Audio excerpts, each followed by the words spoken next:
Welcome to my channel. இது போன்ற சுவாரஸ்யமான கதைகளை தெரிந்து கொள்ள மறக்காம நம்மளுடைய சேனலை சப்ஸ்கிரைப் பண்ணி வச்சுக்கங்க. என்னுடைய கணவருக்கு மிகவும் சிறியதாக இருந்தது. திருமணமான முதல் இரவிலேயே என் கணவர் என்னிடம் நெருங்கி பழக ஆரம்பித்தார். அவரது கை என்னுடைய உடம்பில் மீது பட்டதும் அதிர்ச்சியில் பின்வாங்க ஆரம்பித்தார். அப்பொழுதுதான் தெரிந்தது, என்னுடைய கணவருக்கும் அம்மாவிற்கும் இடையே என்ன நடக்கிறது என்பதை பார்த்து தினமும் அழுது கொண்டிருந்தேன். என்னுடைய பெயர் ஹரிணி. என்னுடைய நிறமும் மிகவும் அழகாகவும் சுத்தமாகவும் இருந்தாலும் நான் மிகவும் ஒளியாக இருந்தேன். எனக்கு சிறுவயதிலிருந்தே ஆண்களுடன் விளையாடுவது மிகவும் பிடிக்கும். தெருக்களிலும் சுற்றுப்புறங்களிலும் நான் அடிக்கடி ஆண்களுடன் விளையாடுவதை பார்க்கலாம். நான் குடும்பத்தில் இளையவள், அதனால் என் பெற்றோர் என்னை மிகவும் செல்லமாக வளர்த்தார்கள். எனக்கு 2 சகோதரிகள், அவர்களுக்கு திருமணமாகிவிட்டது. நான் என் பெரும்பாலான நேரத்தை ஆண்களுடனே செலவிடுவேன். அதனால் என் உடைகளும் அவர்களைப் போலவே இருந்தன. நான் ஆண்களைப் போலவே சட்டை மற்றும் ஜீன்ஸ் அணிந்தேன். நான் என் தலையில் தொப்பி அணிவேன். கிரிக்கெட், கால்பந்து எல்லாம் எனக்கு பிடித்த விளையாட்டுகள். வருடங்கள் ஓடியது. நான் 18, 19 வயது எல்லையை தாண்டிவிட்டேன். எனக்கு 19 வயது ஆனபோது என் அம்மா என்னை வீட்டிலேயே இருக்க வற்புறுத்தத் தொடங்கினாள். நீ ஒரு பெண் வீட்டிலேயே இரு, உனக்கு வெட்கமாக இல்லையா? நீ இவ்வளவு வளர்ந்துவிட்டாய், இன்னும் பக்கத்து வீட்டு பையன்களுடன் விளையாடுவதை பார்க்கிறோம். உன் கால்களைப் பார்த்தாயா? நீ வெறும் கால்களால் விளையாடுவதால் அவை இவ்வளவு பெரியதாகிவிட்டன. உன் உயிருள்ள செருப்புக்களைக் கூட கண்டுபிடிப்பது எனக்கு கடினமாகத்தான் இருக்கிறது. ஆரம்பத்திலிருந்தே நான் அலட்சியமாக இருந்தேன். என் அம்மாவின் வார்த்தைகளை ஒரு காதில் கேட்டு மறு காதிலிருந்து வெளியே வந்துவிடுவேன். என் அம்மாவின் திட்டலை கேட்ட பிறகும் என் கவனம் வெளியே நடக்கும் கிரிக்கெட் போட்டியிலேயே இருந்தது. கடைசியாக இப்போது நடக்கும் இந்த விளையாட்டை விளையாட அனுமதிக்குமாறு என் அம்மாவிடம் கேட்டேன். ஆனால் அவள் அதற்கும் சம்மதிக்கவில்லை. நான் வெளியே செல்வதை முற்றிலுமாக தடுத்தாள். நான் இப்போது மொட்டை மாடிக்கு சென்று காத்தாடிகளை பறக்க விடுவேன். அல்லது பக்கத்து வீட்டு வசந்தின் மொட்டை மாடிக்கு சென்று என் அம்மா என்னை வீட்டில் கைதாகிவிட்டதாக அவன் அம்மாவிடம் புகார் செய்வேன். நான் எழுந்திருப்பது, உட்காருவது, நடந்து கொள்வது எல்லாமே ஒரு பையனைப் போலவே இருந்தது. பிறகு வசந்த் என்னை பார்த்து புன்னகையுடன், சரிஹரணி, இப்போது நீ வளர்ந்துவிட்டாய். வீட்டிலேயே இரு என்று அடிக்கடி கூறுவான். நான் அடிக்கடி அவனுடைய சட்டையை அவனிடமிருந்து எடுத்து அணிந்து கொள்வேன். நிச்சயமாக நான் சிறுவர்களுடன் விளையாடி வளர்ந்தேன். ஆனால் அக்கம்பக்கம் சிறுவர்கள் ஒருபோதும் என்னுடன் தவறாக நடந்து கொள்ளவோ அல்லது வரம்பை மீறவோ முயற்சிக்கவில்லை. அதற்கான காரணம் அநேகமாக வசந்ததான். அவன் எல்லா இடங்களிலும் என்னை பாதுகாவலனாகவே என்னுடன் இருந்தான். எங்கள் வீட்டில் எங்களுக்கு ஒரு சகோதரர் கூட இல்லாததால் அவன் அம்மாவின் பல வேலைகளை செய்தான். அப்பா வெளிநாட்டில் இருந்தால் 6 மாதங்களுக்கு ஒரு முறைதான் வருவார். இப்படியே நாட்களும் கடந்து சென்றன. தற்போது நான் கல்லூரி படித்து முடித்துக் கொண்டிருக்கும்போது சென்னையைச் சேர்ந்த என் அம்மாவின் தோழி தன் மகனுக்கு என்னை திருமணம் செய்து வைக்க கேட்டபோது எனக்கு வயது 20. அந்த விஷயம் எனக்கு தெரிந்ததும், நான் உங்களை விட்டு வேறு ஊருக்கு போக மாட்டேன் என்று நான் என் அம்மாவிடம் தெளிவாக சொன்னேன். உன் செயல்களையும் நடவடிக்கையையும் பார்த்தால் உள்ளூரில் உனக்கு திருமணம் முடித்து வைக்க நாங்கள் விரும்பவில்லை. அப்படி செய்தால் நாங்கள் அவமானப்பட்டுதான் இருப்போம். நீ இவ்வளவு வளர்ந்துவிட்டாய். உனக்கு ஒரு கப்டி போடக்கூட தெரியாது. அவள் என் நெருங்கிய தோழி. நாங்கள் ஒருவரை ஒருவர் சகோதரிகளைப் போல நேசிக்கிறோம். அவள் உன் எல்லா பிரச்சனைகளையும் பார்த்துக் கொள்வார் என்று என் அம்மா என்னிடம் சொன்னாள். இது என் அம்மாவின் மிகப்பெரிய தவறு. எப்படி இருந்தாலும் நான் என் திருமணத்தில் எந்த கவனமும் செலுத்தவில்லை. இதுவரை என் மனம் விளையாட்டுகளில் மட்டுமே சிக்கிக் கொண்டிருந்தது. திருமணத்திற்கு 4 நாட்களுக்கு முன்பு வரை நான் வெளியே செல்வதற்கான வழிகளை கண்டுபிடித்து ரகசியமாக வெளியே செல்வேன். எங்க அம்மா என்னை வலுக்கட்டாயமாக வீட்டில் வைத்து பூட்டி வைத்து, திருமணத்திற்கு இன்னும் 4 நாட்கள்தான் உள்ளன. இந்த பெண்ணுக்கு ஒரு கவலையும் இல்லை. மணமகள் திருமணத்திற்கு முன்போ இப்படி அங்குமிங்கும் ஓடிக்கொண்டிருந்தால் அவளால் அழகாக எப்படி இருக்க முடியும் என்று கூறுவாள். இந்த 4 நாட்களையும் நான் மிகவும் சிரமத்துடன் கழித்தேன். நான் என் வீட்டில் உட்கார்ந்து காத்தாடிகளை வெட்டுவேன். வானத்தில் பறக்கும் காத்தாடிகள் வெட்டப்படுவதை பார்த்து வெட்டப்படும் காத்தாடிகளை பிடிக்க நான் நேராக கூரியை நோக்கி ஓடுவேன். இப்படியே நாட்களையும் கழித்தேன். எனக்கு திருமண நாளும் வந்தது. எனக்கு திருமணவரம் சென்னையிலிருந்து வந்திருந்தது. சென்னையிலிருந்து எங்கள் கிராமம் சற்று தூரம்தான். எங்கள் திருமணம் பட்டப்பகலில் தடபூடலாக நடந்து முடிந்தது. கணவர் வீட்டுக்கு திரும்பும் பயணம் இரவு ரயிலில் தொடங்கியது.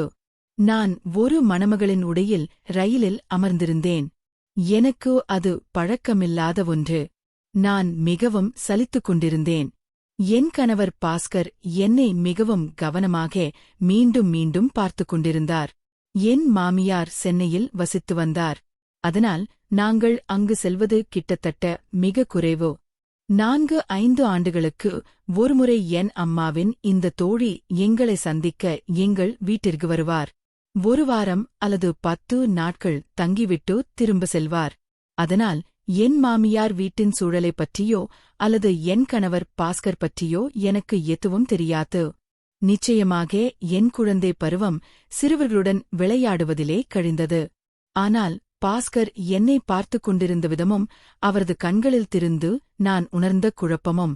என் குழந்தை பருவத்தில் நான் விளையாடிய அந்த சிறுவர்களுடன் நான் ஒருபோதும் உணர்ந்ததில்லை. அவர் என் முன்னிருந்த சீட்டில் அமர்ந்திருந்தார். நான் முதல் முறையாக ரயிலில் பயணம் செய்கிறேன். மேலும் இந்த கனமான மணப்பெண்ணுடையையும் அணிந்திருந்தேன். இன்றுவரை நான் சுடிதார் கூட சரியாக அணிந்ததில்லை. நான் எப்போதும் ஜீன்ஸ் மற்றும் சட்டை அணிவேன். அல்லது ஷார்ட்ஸ் மற்றும் டீ-ஷர்ட்டில் சுற்றித் தருவேன்.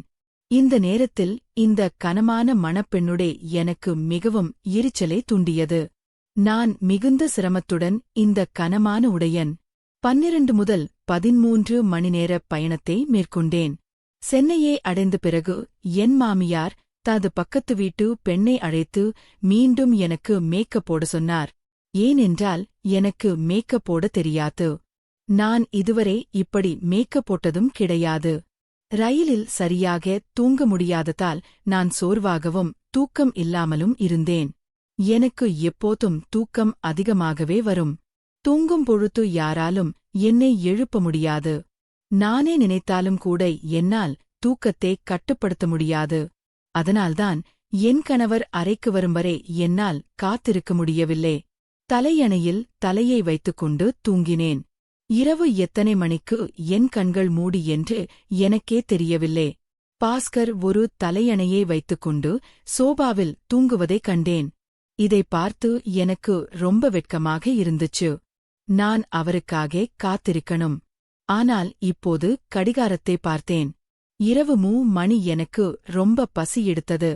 நான் சென்னை வந்தவுடன் என் மாமியார் எனக்கு மதிய உணவு கொடுத்த பிறகுதான் என்னை இந்த அறைக்குள் விட்டு சென்றார். நான் அறைக்குள் வந்தவுடன் படுத்து தூங்கிவிட்டேன். எழுந்து அறையை விட்டு வெளியே சென்று சாப்பிட ஏதாவது ஏற்பாடு செய்ய விரும்பினேன். ஆனால் படுக்கையிலிருந்து என் கால்களை கீழே வைத்தவுடன் கீழே என்ன இருக்கிறது என்று எனக்கு தெரியவில்லை. என் கால்கள் ஏதோ ஒன்றின் மீது மோதியதால் நான் கிட்டத்தட்ட கீழே விடப் போகிறேன் என்று என் வாயிலிருந்து ஒரு அலறல் சத்தம் வந்தது. பிறகு நான் விரைவாக என் சமநிலையை மீட்டேன். கீழே விழுவதிலிருந்து தப்பித்தேன். ஆனால் என் அலறல் சத்தத்தை கேட்டு பாஸ்கரின் கண்கள் திறந்தன. நான் விழித்திருப்பதை பார்த்ததும் அவர் சிரித்தபடி எழுந்து என் அருகில் வந்து படுக்கையில் தலையணையை வைத்தார். அவர் சிறுவயதில் என் வீட்டிற்கு வருவார். ஆனால் இப்போது பாஸ்கர் எனக்கு முற்றிலும் வேறு ஒருவராக தெரிந்தார். அவர் என் பக்கத்தில் உட்கார்ந்து, "நீ தூங்கி முழிச்சிட்டியா? நான் உன்னை எழுப்ப ரொம்ப முயற்சி பண்ணேன். ஆனால் நீ எழுந்திருக்கவே இல்லை. ரொம்ப தூங்கிக்கிட்டே இருந்த." "ஆமாம், பயணத்தில் ரொம்ப சோர்வாயிருந்ததுனால நான் எப்போ தூங்கினேன்னு எனக்கு தெரியல" என்றேன். அவரும், "ஆமாம், நான் உன்னை எழுப்ப முயற்சித்தேன். ஆனால் நீ தூக்கத்திலேயே என்னை தூங்கவிடு என்று தெளிவாக சொன்னாய்." "அப்படி என்று?" என்னிடம் ஒரு ஆழமான மூச்சை இழுத்துக் கொண்டு சொன்னார். நான் அதை என் கண்களின் ஓரத்தில் இருந்து பார்த்தேன். எனக்கு இது எதுவும் நினைவில் இல்லே. ஆனால் அது நடக்க வாய்ப்பு இருக்கிறது. ஏன்றால் நான் ஆழ்ந்த தூக்கத்தில் இருந்ததால் எங்க அம்மா என்னை எழுப்பும்போது நான் அவளிடம் அதையேதான் சொல்லுவேன். அந்த நேரத்தில் எனக்கு மிகவும் சங்கடமாக இருந்தது. எனக்கு பசி வேறு அதிகமாக இருந்தது. பாஸ்கரிடம் அதை எப்படி சொல்வது என்று யோசித்துக் கொண்டிருந்தேன். பாஸ்கர் என் கையை பிடித்துக்கொண்டு, நிச்சயமாக நம் அம்மாக்கள் ஒருவரை ஒருவர் சந்தித்து பேசுவார்கள்.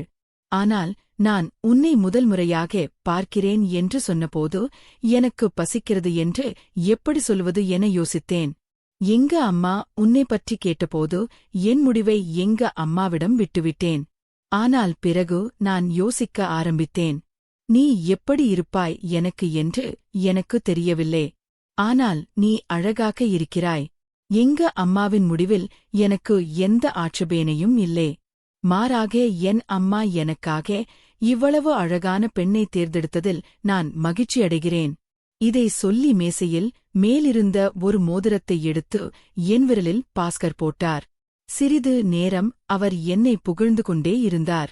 எல்லாம் எனக்கு புதிதாகவும் மிகவும் தனித்துவமாகவும் இருந்தது. ஏனென்றால் இதுவரை நான் விளையாடிய சிறுவர்கள் என்னை ஒரு பையனாகவே கருதினார்கள். ஒருபோதும் என்னிடம் அப்படி சொன்னதில்லை.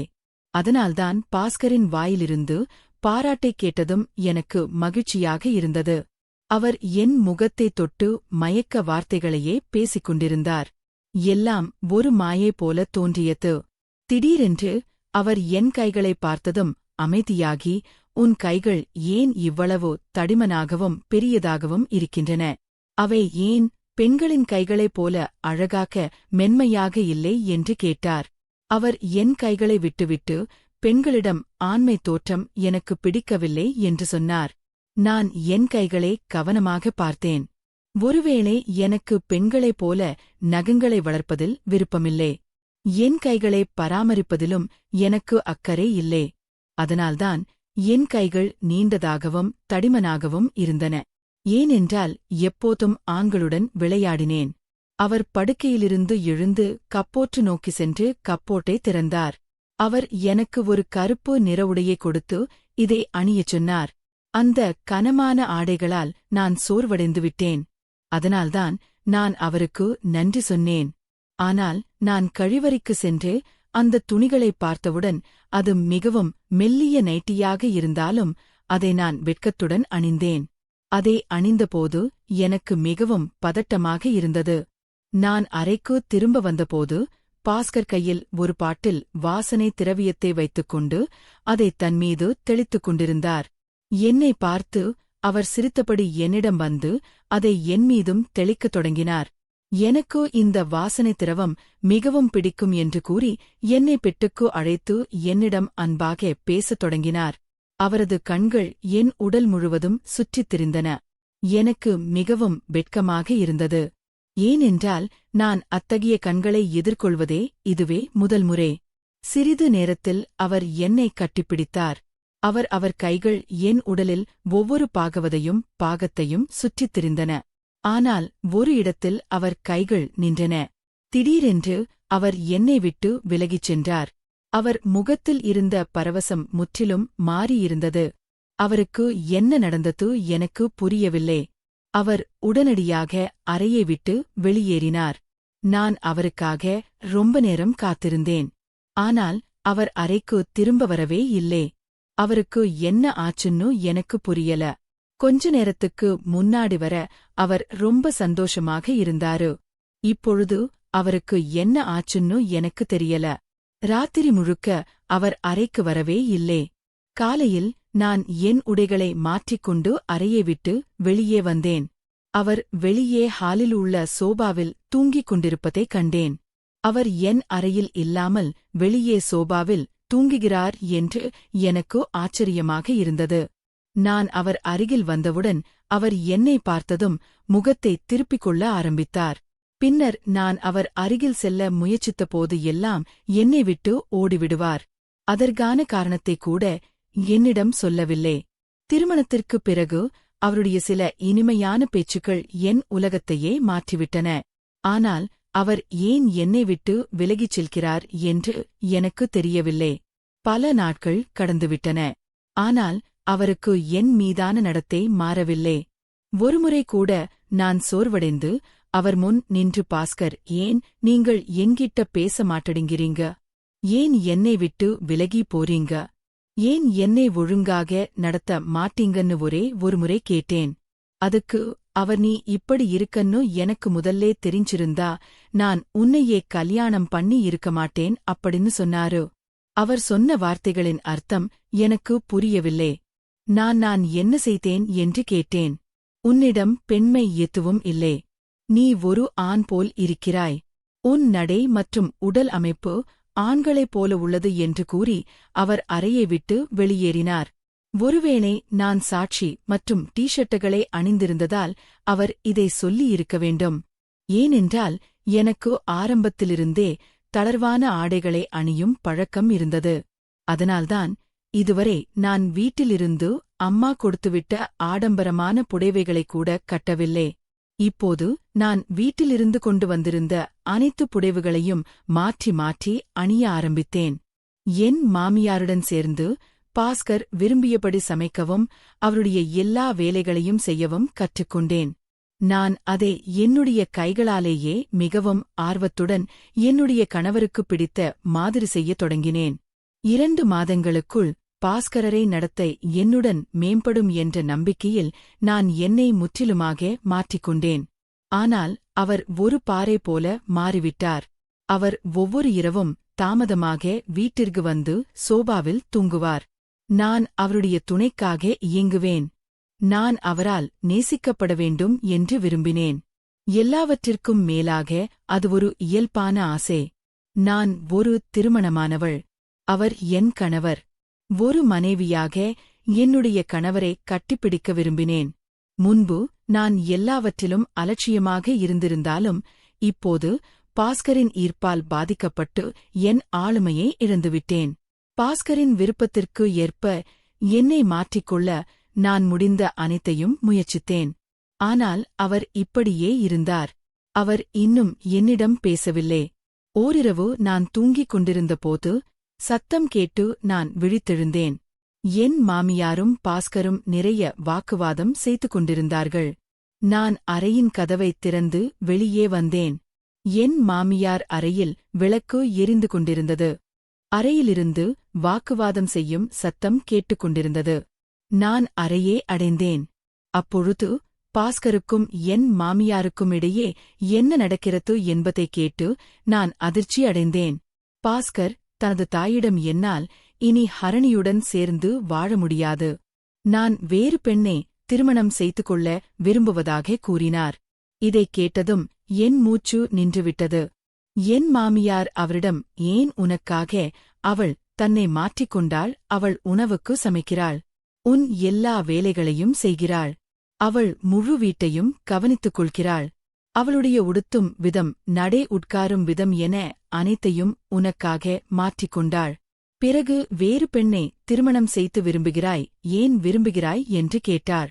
அதற்கு அவர், அம்மா, அவளிடம் என்ன குறை இருக்கிறது என்று உங்களிடம் என்னால் சொல்ல முடியாது.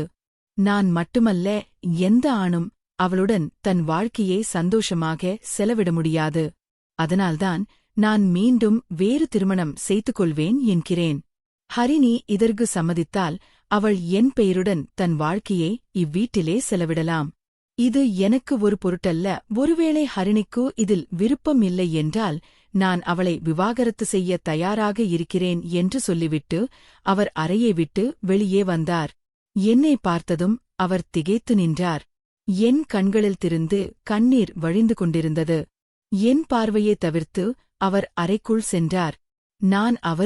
நான் அவரைத் தொடர்ந்து அறைக்குள் சென்றேன். நான் பாஸ்கரிடம், இன்று என்னிடம் சொல்லுங்கள், என்னில் என்ன குறை இருக்கிறது?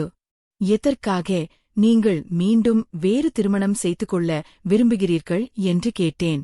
அதற்கு அவர் கண்ணாடியில், உன்னை பார், உன்னிடம் என்ன குறை இருக்கிறது என்று உனக்கு தெரியும் என்றார். நான் தினமும் என்னை பார்க்கிறேன், எனக்கு தெரியாது. ஒரு நபர் எப்போதும் தன்னை விரும்புகிறார். ஆனால் என்னிடம் என்ன தவறு இருக்கிறது என்று நீங்களே சொல்லுங்கள் என்று சொன்னேன். அவர் மீண்டும் என்னை பார்த்து கூறுகின்றார், உன்னிடம் ஒரு பெண்ணுக்குரிய அழகு இல்லே. பெண்ணுக்குரிய ஆடைகளை அணிவதால் மட்டும் உனது உடலில் அமைப்பை மாற்ற முடியாது. சில நேரங்களில் கண்ணாடி முன் தனியாக நின்று பார், உன்னுடைய அந்த பகுதி ஆண் போல் இருக்கின்றது, தட்டையாக உள்ளது. நான் உன் அருகில் வரும்போது நான் ஒரு ஆணுடன் இருப்பது போலவே உணர்கிறேன். உன் துணையில் எனக்கு மூச்சு திணறல் ஏற்படுகிறது. உன்னை தொடுவதால் எனக்கு நன்றாக தெரியவில்லை. என் இதயத்தின் உணர்ச்சிகளில் எந்தவொரு புயலும் எழவில்லை. உன் அருகில் வர எனக்கு விருப்பமில்லை. உன்னை பார்க்க எனக்கு விருப்பமில்லை. உன்னுடன் வாழ முடியாது. அவர் சொன்ன வார்த்தைகளைக் கேட்டு நான் உயிரற்றவளாக அமர்ந்திருந்தேன். ஒரு பெண்ணுக்கு இதைவிட பெரிய அவமானம் என்னவாக இருக்க முடியும்? பாஸ்கர் என்னை அவமானப்படுத்திய வார்த்தைகள், அவர் சொன்ன குறைகள் அவருக்கு என்ன? எனக்கு செய்த அவமானத்தை என்னால் கட்டுப்படுத்த முடியவில்லை. இரவு முழுவதும் நான் அழுது கொண்டே இருந்தேன். மறுநாள் காலையில் என் மாமியார் என்னிடம் வந்து, நீ திருமணம் செய்து கொண்டதிலிருந்து என் பெற்றோர் என் வீட்டிற்கு செல்லவில்லை.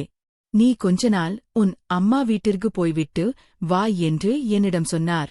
நான் அத்தே, நான் இங்க இருந்து போனால் பாஸ்கர் வேற யாராவது கல்யாணம் பண்ணிவிடுவார் என்றேன்.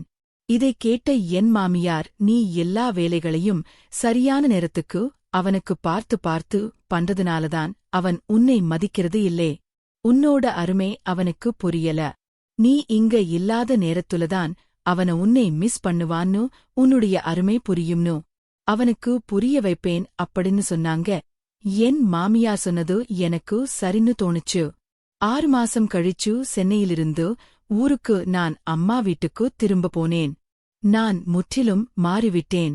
ஆனால் தினமும் அழுது புலம்பிக் கொண்டிருந்தேன். என்னுடைய வாழ்க்கை இந்த அளவுக்கு போய்விட்டது என்று தினமும் இயங்கிக் கொண்டிருந்தேன். நான் வீட்டிற்கு வந்ததும் என் அம்மாவை கட்டிப்பிடித்து அதிகமாக அழ ஆரம்பித்தேன். நான் அவளை விட்டு விலகியிருந்ததால் சோகமாக இருப்பேன். அதான் அழுகுகிறாள் என்று என் அம்மா நினைத்தாள். நான் வீட்டிற்கு வந்து 1 மணி நேரம்தான் ஆகியிருந்தது. அப்போது என் வயதுடைய எல்லா பையன்களும் என்னை சந்திக்க வந்தார்கள். ஆனால் இன்று என் சிந்தனை மாறிவிட்டதால் தூரத்திலிருந்து அவர்களை சந்தித்தேன். அந்த பசங்கள்ல வசந்த் என்ற ஒரு பையனும் இருந்தான். இவன்தான் என்னுடைய மிகவும் நெருங்கிய நண்பன். அவனும் என்னை சந்திக்க வந்து கொண்டிருந்தான். நான் எல்லோரிடமும் சிரித்துக்கொண்டே பேசிக் கொண்டிருந்தேன். ஆனால் என் இதயத்தின் ஆழத்தில் பாஸ்கரை பற்றிய கவலைப்பட்டேன். எல்லோரும் என்னுடன் பேசுவதில் மும்முரமாக இருந்தனர். வசந்த் அமைதியாக இருந்து என்னை பார்த்துக் கொண்டிருந்தான். எல்லோரும் போனதும் அவன் வந்து என் பக்கத்தில் உட்கார்ந்து, உனக்கு என்ன ஆச்சுகரினி? ஏன் இவ்வளவு சோகமாக இருக்கிறாய்? நான் எப்பொழுதும் ரொம்ப சந்தோஷமாகத்தான் இருக்கிறேன் அப்படின்னு நான் சொன்னேன். என் கண்கள் ஈரமாயிடுச்சு. எனக்கு பிடிக்கிற நாளோ அவன் என் முகத்தை, என் கண்களை ரொம்ப கவனமாக பார்த்துக் கொண்டிருந்தான். அவன், ஆமாம், உன் சந்தோஷத்தை நான்தான் பார்த்திருக்கிறேன். நாம ஒன்னா குழந்தை பருவத்திலிருந்து ஒன்னா நிறைய விஷயத்தை கழிச்சிருக்கோம். உன்னா விளையாடி இருக்கோம். உன்னா சிரிச்சிருக்கோம். உன்ன அளவும் செஞ்சிருக்கோம். அதனால பொய் சொல்லாத. உன் கணவர் உனக்கு ஏதாவது பிரச்சனை பண்றாரா? என்கிட்ட சொல்லு, நான் அவரை என்ன பண்றேன்னு பாரு. அவனுக்கு என் சட்டைகளை விரித்துக்கொண்டே என்னிடம் சொன்னான். நான் அவனிடம் பணிவாக பேசு. அவர் உன் மைத்துனர் என்றேன். அவன் யாராவது உன் கண்களில் கண்ணீர் வரவைக்க காரணமாக இருந்தால் நான் அவர்களை சும்மா விடமாட்டேன் என்று கூறினார். நான் அவனிடம் வசந்த் அவர் ரொம்ப நல்லவர் என்றேன். இப்போ அவனுக்கு என்ன சொல்லலாம், என்ன சொல்லணும்னு எனக்கு தெரியல. சின்ன வயசுல இருந்தே நான் வசந்தின் தங்கையோடவும் ரொம்ப நட்பாக இருந்தேன். அவளுக்கும் திருமணமாகிவிட்டது. நான் போய் இந்த பிரச்சனைக்கு என்ன தீர்வுன்னு அவகிட்ட கேட்கலாம். ஒருவேளை அவனுக்கு, ஒருவேளை அவளுக்கு உதவி செய்யலாம்னு அவன் நினைச்சா அடுத்த நாளிலே வசந்த வீட்டுக்கு நான் போக வந்து ஆரம்பிச்சிருக்கேன். வசந்தன் அந்த நேரத்தில் அங்கு இல்லே. அவன் அவருடைய அப்பாவின் கடைகளுக்கு செல்வான். அவருக்கு சந்தையில் பல துணிக்கடைகள் இருந்தன. அவன் அந்த கடைகளை தனது தந்தையுடன் சேர்ந்து நிர்வகித்து வந்தான். அதனால் அவன் மாலையில்தான் வீடு திரும்புவான். வசந்தின் வீட்டில் இருந்தால் அவன் என்னை பற்றி கவலைப்படுவான் என்பதால் நான் மதியம் வீட்டிற்கு சென்றேன். என்னை பார்த்ததும் வசந்தின் தங்கே மிகவும் மகிழ்ச்சியாக இருந்தாள். என் திருமண வாழ்க்கையைப் பற்றி என்னிடம் கேட்கத் தொடங்கினாள். பாஸ்கர் மிகவும் நல்லவர் என்றும் நான் மிகவும் மகிழ்ச்சியாக இருக்கிறேன் என்றும் அவளிடம் சொன்னேன். பின்னர் எங்கள் உரையாடலின் போது நான் தயங்கி என் வாழ்க்கையில் மிகப்பெரிய பிரச்சனையாக மாறிய கேள்விகளைப் பற்றி அவளிடம் கூறினேன். அவள் இந்த பிரச்சனைக்கு சிகிச்சை அளிக்கும் ஒரு பெண் மருத்துவரிடம் என்னை அழைத்துச் செல்வதாக சொன்னாள். இதைக் கேட்டதும் எனக்கு மகிழ்ச்சி. யாரிடமும் எதுவும் சொல்லாமலேயே என்னுடைய பிரச்சனைகளை தீர்க்கப்பட வேண்டும் என்று நான் விரும்பினேன். அதனால் மறுநாளே நான் அந்த பெண் மருத்துவரிடம் வசந்தின் சகோதரியிடம் சென்றேன். அந்த டாக்டர் எனக்கு சில மருந்துகளையும் கொடுத்தார். நல்ல உணவு முறைகளையும் சாப்பிடச் சொன்னார். நான் வீடு திரும்பிய போது என் அம்மா என் மாமியாரிடம் தொலைபேசியில் பேசிக் கொண்டிருந்தார். நான் என் அம்மாவிடமிருந்து போனை வாங்கி என் மாமியாரிடம் பேச ஆரம்பித்தேன். நான் பாஸ்கர் பற்றி கேட்க ஆரம்பித்தேன். அவள் நான் தினமும் என்னை சமாதானப்படுத்த முயற்சிக்கிறேன். ஆனால் அவன் என் பேச்சைக் கேட்க தயாராக இல்லை. ஆனால் நீ கவலைப்படாதே. நான் அவனை எப்படியாவது சமாதானப்படுத்துவேன். நீ உன் உடல்நிலையை மட்டும் கவனித்துக்கொள் என்று கூறினாள். என் மாமியாரிடம் பேசிய பிறகு என் பசியே இழந்தேன். நான் போன பிறகு பாஸ்கர் என்னை மிஸ் பண்ணி இருக்க வேண்டும். அவர் என்னை நினைவில் வைத்திருக்க வேண்டும் என்று நினைத்தேன். ஆனால் அவர் இன்னும் அப்படியேவே இருந்தார். நான் சிறிய அளவு மட்டுமே சாப்பிட்டேன். உணவு மட்டுமே சாப்பிட்டேன். சாப்பிட்ட பிறகு அந்த பெண் மருத்துவர் கொடுத்த மருந்தை எடுத்துக்கொண்டேன். அதை சாப்பிட்ட பிறகு எனக்கு விசித்திரமாக அசௌரியம் ஏற்பட ஆரம்பித்தது. என்னுடைய உடலில் வலி ஏற்பட ஆரம்பித்தது. என்னுடைய உடல் சற்று கனமாக உணர ஆரம்பித்தேன். ஒருவேளை இதுதான் என் பிரச்சினைகளுக்கு தெருவாக இருக்கலாம் என்று நினைத்தேன். நான் அந்த மருந்தை சாப்பிட ஆரம்பித்தேன். சாப்பிட்ட உடனேயே எனக்கு வியர்க்க ஆரம்பிச்சிருச்சு. எனக்கு பதட்டமாக இருக்க ஆரம்பிச்சிருச்சு. ஆனா பாஸ்கருக்காக இதையெல்லாம் செஞ்சேன். நான் சென்னையில் இருந்து வந்த பிறகு பாஸ்கர் முதல் முறையாக எனக்கு போன் பண்ணாரு. ஒருவேளை அவர் என்னை மிஸ் பண்றாருன்னு நினைச்சேன். நானும் ஆசையாக போன அட்டெண்ட் செய்து அவரிடம் பேச்சு கொடுக்க ஆரம்பித்தேன். உடனே போனே அட்டெண்ட் பண்ணி பேசிக்கிட்டு இருக்கும்போதே நான் உடனே பாத்தீங்கன்னா கொஞ்ச நேரம் பேசி அழ ஆரம்பிச்சேன். உன்னால எங்க அம்மா என்னை வீட்டை விட்டு வெளியே போன்ற சொல்றாங்க. ஆனா நான் அவங்களை விட்டுட்டு போக மாட்டேன். உன்னை போன்ற ஒரு ஆண்மையுள்ள பெண் எங்க அம்மாவிடம் என்ன மாயவித்தை செய்திருக்கிறாள் என்று எனக்கு தெரியவில்லை. அவள் ஸ்பீடல் உலகில் உள்ள அனைத்து நல்ல குணங்களையும் உன்னிடம் மட்டுமே பார்க்கிறாள். நீ என்னுடன் வாழ விரும்பினால் நான் சொல்லுவதைக் கேட்டு நடந்து கொள். நான் உனக்கு 15 நாட்கள் மட்டுமே அவகாசம் தருகிறேன். இல்லையென்றால் நான் விவாகரத்து கேட்டு வழக்கு தொடுப்பேன். அதன் பிறகு எங்க அம்மா என்னை வீட்டை விட்டு வெளியேற்றினால் உன் வாழ்க்கையும் நாசமாக்குவேன். இதை சொல்லிவிட்டு அவர் போனை வைத்தார். நான் இதைக் கேட்டதும் ஆழ ஆரம்பித்தேன். பாஸ்கர் எனக்கு இப்படி செய்யாதீர்கள் என்று திரும்ப சொல்லிக் கொண்டிருந்தேன். நான் போனே அணைத்துவிட்டு திரும்பியதும் வசந்த் என் பின்னால் கைகளைக் கட்டிக்கொண்டு நின்று கொண்டிருந்தான். அவனை பார்த்ததும் நான் வேகமாக என் கண்ணீரை துடைத்துக் கொண்டேன். அவன் உன் கணவரோட போனான் என்றான். ஆமாம் என்றேன். அவர் என்ன சொல்றாரு, ஏன் அழுறாருன்னு கேட்டான். இந்த நேரத்துல அவன் என்கிட்ட ரொம்ப சீரியஸாக கேட்டுட்டான். நீ ஏன் எப்பவும் என்னை தொந்தரவு பண்ணிக்கிட்டு இருக்கிற என்கிட்ட கேட்காம என் ரூமுக்குள்ள வரக்கூடாதுன்னு சொல்லி இருக்கேன்ல, என் அனுமதி இல்லாம இப்படி என் ரூமுக்குள்ளார வர நீ யாரு? இங்கிருந்து போய்விடு. நான் உன்னிடம் எதுவும் சொல்ல விரும்பலன்னு ஒரு பெரிய அழுகியுடன் அவனிடம் சொன்னேன். அவன் கோபமாக என்னை பார்த்து, நீ என்னிடம் எதையும் மறைக்க முடியாது. உன் கணவரின் நடத்தை உன்னிடம் நன்றாக இல்லை என்று உனக்கு யோசனை வந்து பார்த்துரா சொல்ல முடியும். ஆனால் நீ புரிஞ்சிக்கிறதே இல்லே. இது எங்கள் கணவன் மனைவிக்குள்ளார விஷயம். எங்களிடம் இடையில் வர நீ யார்? என்னை தனியாக விட்டுவிடு. இங்கிருந்து போ என்று அவனை அறையிலிருந்து வெளியே தள்ளி கதவை மூடினேன். என் முன் மருந்து வைக்கப்பட்டிருந்ததை பார்த்து பாஸ்கரின் வார்த்தைகள் எனக்கு நினைவுக்கு வந்தன. நான் 2 மாத்திரைகளை எடுத்து ஒன்றாக சாப்பிட்டேன். என் பிரச்சனைகளை சீக்கிரம் தீர்க்க வேண்டும். அப்பொழுதுதான் என் திருமண வாழ்க்கை உடைந்து போகாமல் காப்பாற்ற முடியும் என்று நினைத்தேன். ஆனால் அந்த மருந்தை சாப்பிட்டவுடன் நான் மிகவும் பதட்டமாகி வாந்தி எடுக்க ஆரம்பித்தேன். என் உடல்நிலை மோசமடையத் தொடங்கியது. என் நிலையை பார்த்து என் அம்மா கவலைப்பட்டார். என் அப்பா வீட்டில் இல்லை.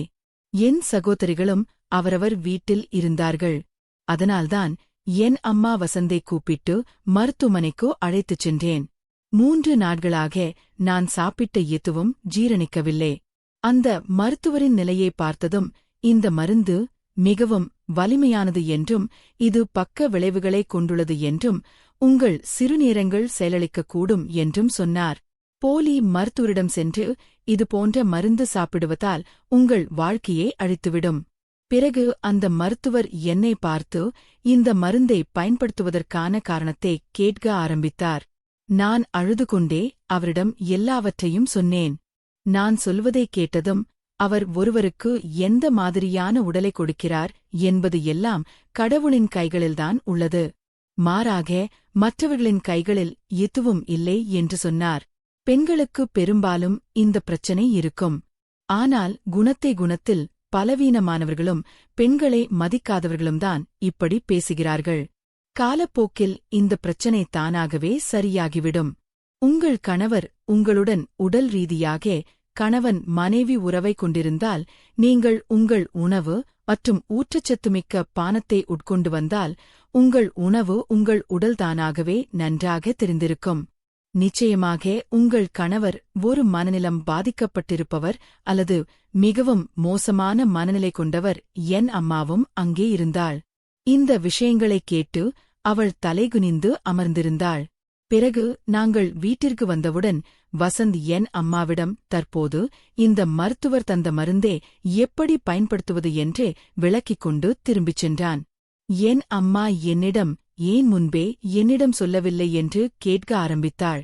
நான் ஆழ ஆரம்பித்துவிட்டேன். அம்மா, நான் உங்களை தொந்தரவு செய்ய விரும்பவில்லை. நீங்கள் எப்போதும் என்னை நன்றாக செட்டியாக்க வேண்டும் என்று சொல்வீர்கள்.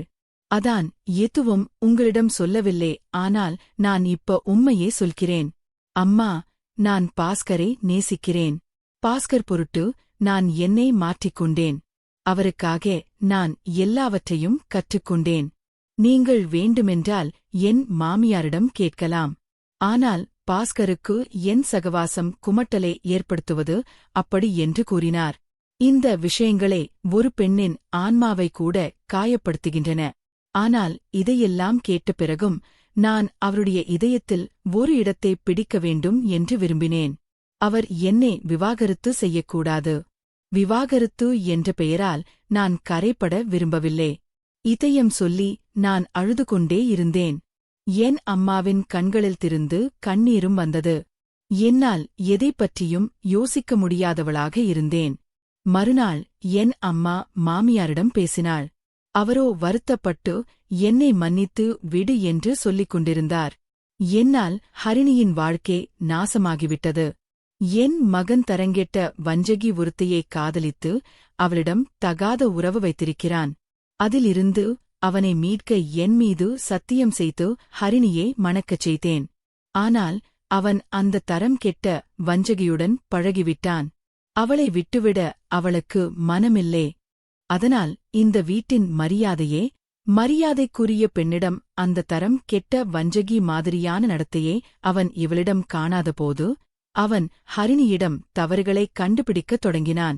பிறகு என் மாமியார் என் அம்மாவிடம் என் மகன் உன் மகளுக்கு தகுதியானவன் இல்லை என்று கூறி என்னிடம் பாஸ்கரிடமிருந்து விவாகரத்து வாங்கினார். இதன் பிறகு நான் ஆண்கள் மீது நம்பிக்கையை இழந்துவிட்டேன். 2 மாதங்கள் மட்டுமே ஆகியிருந்தன. வசந்தின் அம்மா எனக்கு மீண்டும் வசந்தியுடன் ஒரு திருமண முன்மொழிவை கொண்டிருந்தார். ஆனால் நான் முற்றிலும் மறுத்துவிட்டேன். ஆனால் எனக்கு மிகவும் புண்பட்டப்பட்டிருந்தேன். அதனால் அதை வேறு யாருக்கும் கொடுக்க முடியவில்லை. வசந்த் அப்படிப்பட்டவன் அல்ல. அவன் ரொம்ப நல்லவன் என்று என் அம்மா எனக்கு நிறைய நம்ப வைக்க முயன்றார்கள். ஆனால் நான் திருமணம் செய்து கொள்ள விரும்பவில்லை என்று சொன்னேன். அவர்கள் ஏமாற்றத்துடன் திரும்பிச் சென்றனர். சில நாட்களுக்குப் பிறகு நான் ஹாலில் அமர்ந்திருந்தபோது என் முன்னால் ஒரு பந்து வந்து விழுந்தது. வெளியே சிறுவர்கள் சத்தம் கேட்டது. கதவை யாரோ தட்டுவது போல் கேட்டது. நான் பந்தை எடுத்து கதவை திறக்காமல் பந்தை என் கையால் எட்டிப் பார்த்து எட்டிக் கொடுத்தேன். ஆனால் பந்தை எடுக்காமல் யாரோ என் கைகளை பிடித்தார்கள். பந்து என் கைகளில் இருந்து நழுவியது. நான் என் கதவை திறந்தேன். அவன் என் கைகளை பிடித்திருந்தான். நான் வசந்த், என் கையை விடு என்றேன்.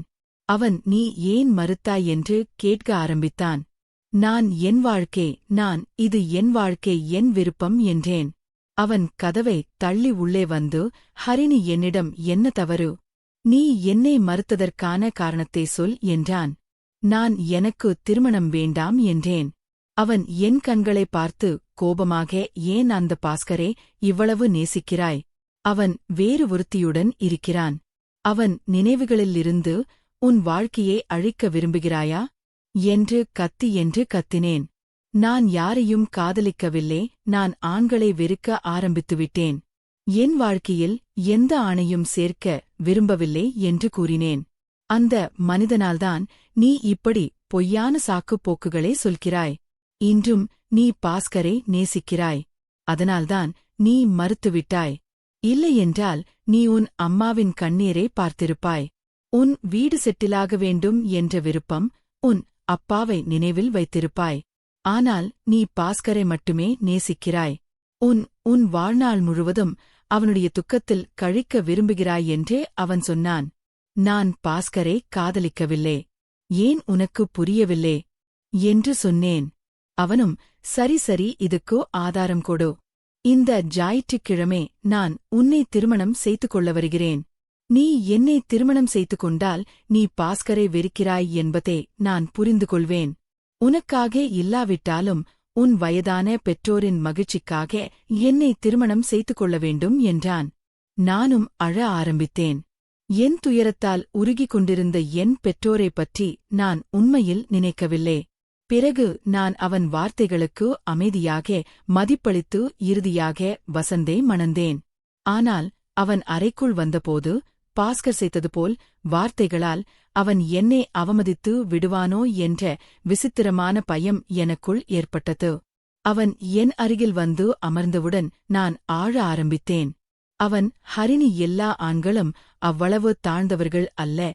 என்னை சிறுவயதிலிருந்தே உனக்கு தெரியும். உன்னுடைய கட்டுப்பாட்டில் இல்லாத உன் குறைகளை நான் உனக்கு சுட்டிக் காட்டுவேன் என்று நீ நினைக்கிறாயா? என்றான். இதெல்லாம் அவனுக்கு எப்படி தெரியும் என்று எனக்கு ஆச்சரியமாக இருந்துச்சு. எப்பவும் மாதிரி என் மனசிலேயே ஒரு கேள்வியாக அவனுக்கு எப்படி தெரியும் என்று கைகளை பிடித்துக்கொண்டு, நீ அந்த லேடி டாக்டரிடம் சொன்ன எல்லாத்தையும் நான் கேட்டேன். உங்க அம்மா அப்பா கிட்ட ஹரிணியே இவ்வளவு கீழ்த்தரமான மழிவான ஒருத்தரிடமிருந்து விவாகரத்து பண்ண சொன்னேன். நான் அவளை திருமணம் செய்ய ஆசைப்படுகிறேன் என்று கூறினேன். இப்ப நடத்தை எல்லாம் மறந்திடு, நடந்ததையெல்லாம் மறந்துடு. வசந்து உன்னை சின்ன வயசுல இருந்தே காதலிக்கிறார்னு மட்டும் நீ ஞாபகம் வச்சுக்க. நீ பாஸ்கரை கல்யாணம் பண்ணிக்கிட்ட அந்த நாட்களை எல்லாம் நீ மறந்துரு. இது எனக்குப் பிறகுதான் தெரிஞ்சது. இல்லன்னா உன்னை அவங்க வீட்டுக்கு விட்டுக்க மாட்டேன். வசந்து என் நகைகளையும் உடைகளையும் கலற்றிவிட்டான். அவன் என்னை அவன் கைகளால் எடுத்தபோது நான் என் இதயத்தில் எந்த பயமும் இல்லை. நான் வசந்தை வசதியாக கட்டிப்பிடித்தேன். அவன் இவ்வளவு நேசித்தான் என்பது எனக்கு இப்போதுதான் புரிந்தது. நானும் அவனும் சந்தோஷமான வாழ்க்கையை சந்தோஷமான முறையில் வாழ்ந்து கொண்டிருந்தோம். கூடிய விரைவில் அந்த சந்தோஷத்தின் விளைவாக ஒரு அழகான ஆண் குழந்தையை பெற்றெடுத்தேன்.